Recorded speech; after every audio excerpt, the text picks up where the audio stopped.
Hey guys, welcome back to my channel. If you're new here, welcome to my channel. Don't forget to hit the red subscribe button down below to become a part of our little family. For the past couple of years, I have been doing a video around my birthday every year. You guys are seeing this on March 21st. That's a Saturday. Sorry, here's Finn. He's here too. I have chapstick on and he is loving the smell of it.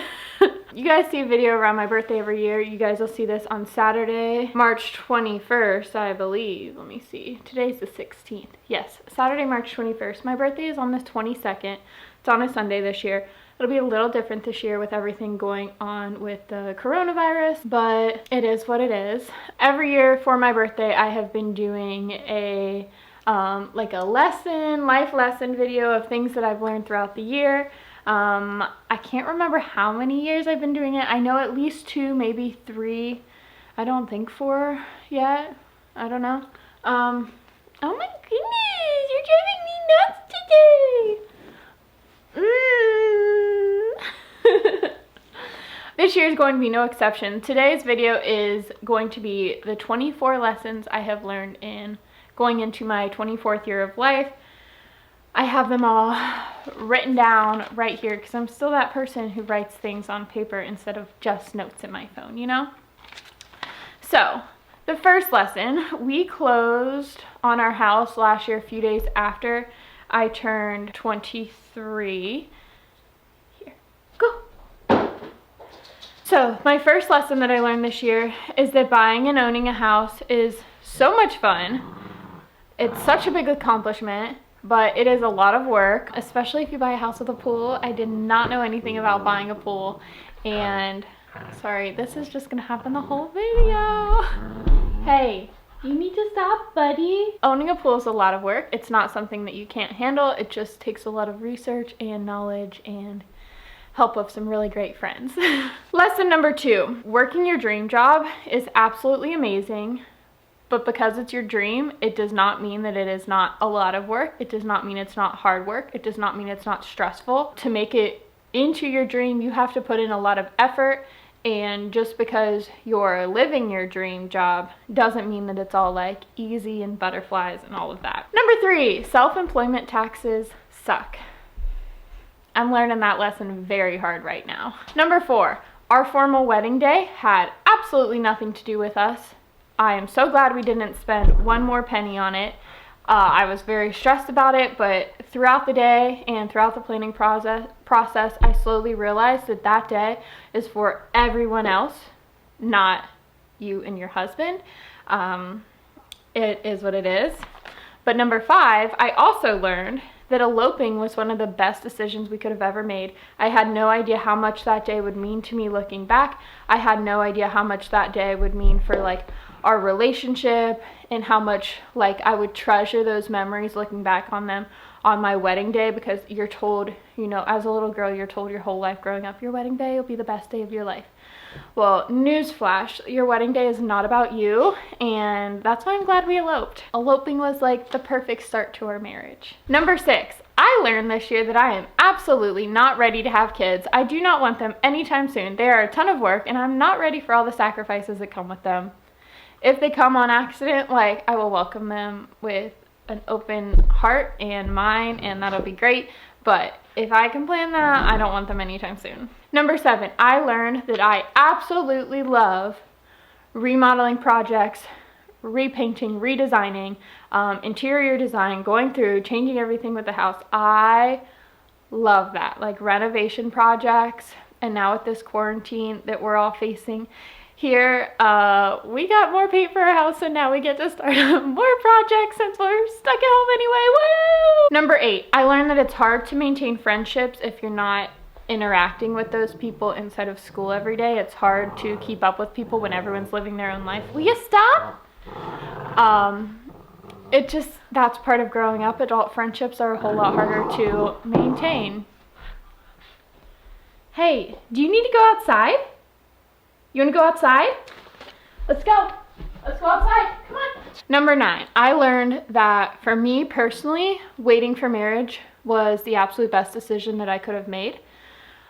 But I also learned that for everyone else, that's not the best decision for them. And for like growing up, when I was like, I guess, taught that you should wait until you meet your husband and all of that, like that's just what everyone was taught. But as I grew older and as I would talk to people about David and I waiting until we got married, I slowly realized that, you know what, that is not normal for a lot of people. That is not the best decision for a lot of people, and that's okay. Like, it's okay for us all to have different opinions, mindsets, and everything about that. Number 10, marriage takes work. Number 11, having an emergency fund is so important.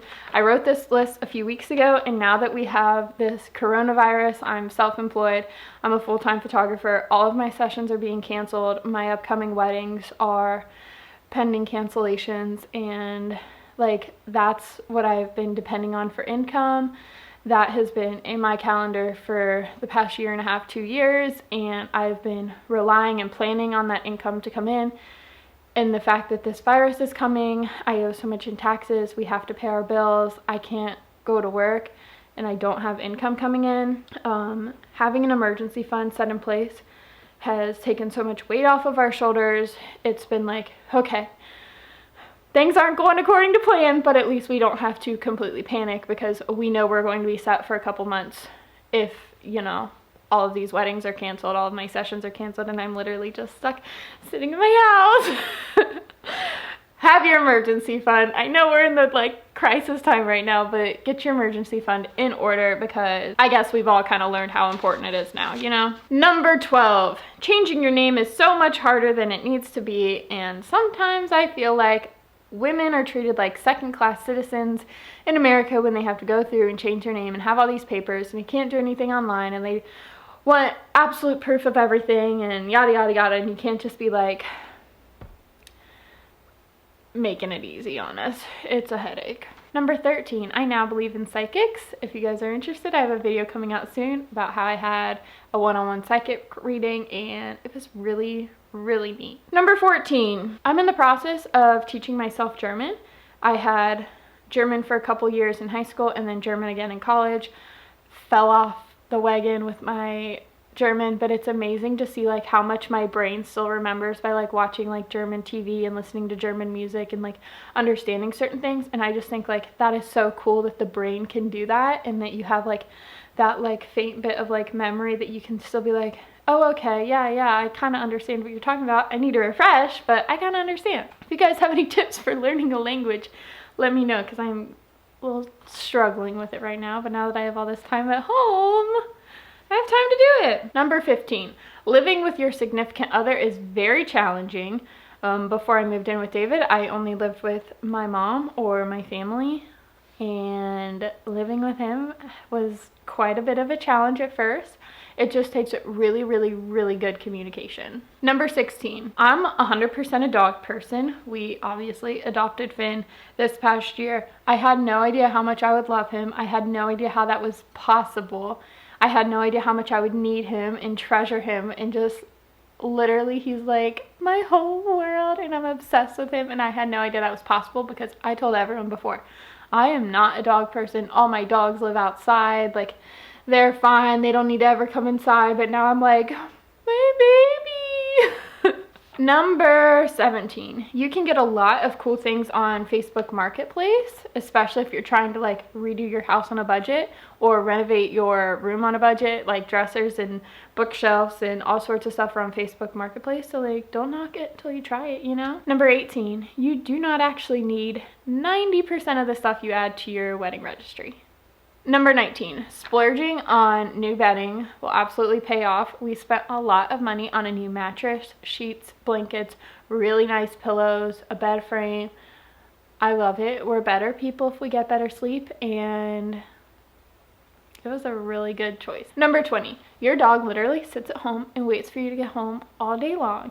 And just having the littlest bit of excitement and like raising your voice just a little bit when you see him and being happy to see him when you walk through the door, that makes your whole day, and then that little bit of happiness also makes your day a little bit better. Number 21, you should hire a professional photographer to either take boudoir photos for you or nude photos for you, because you only got your body once, you're only young once, you want to document that to look back on later, and that is such a boost of self-confidence for you to do. Number 22, car accidents are very scary, and it's so important to have insurance. Number 23, even if you're tired, having sex with your husband can make his whole entire day, and it also may make your day as well. And it's just really important to show him that you appreciate him, and you know that's investing in your marriage and your relationship, and it's important to do, to make time for, I guess I should say.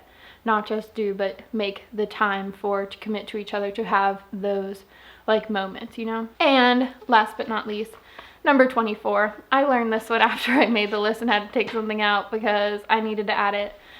Don't ever let anyone trim your eyelashes for you. I had my eyelash extensions, my long ones, and my aunt trimmed them, and like, because they were driving me nuts still after the wedding in like, I don't know, beginning of March. And she was like, oh, I can just take some scissors and trim them. And I let her, and my poor eyelashes on this side, all of them have been chopped and they're short now. So don't let anyone cut your eyelashes. You want to see? I don't know if you'll be able to see. All right, that's my advice from my almost 24-year-old self. That is it for today's video. I hope you guys enjoyed it. I will see you guys next time. I'm going to have a lot of videos coming out because I do have all this time at home now. Leave your suggestions for stuff you want to see below, and I hope you guys all stay safe and very, very healthy out there. Thank you so much for watching today's video, and I'll see you guys next time. Bye!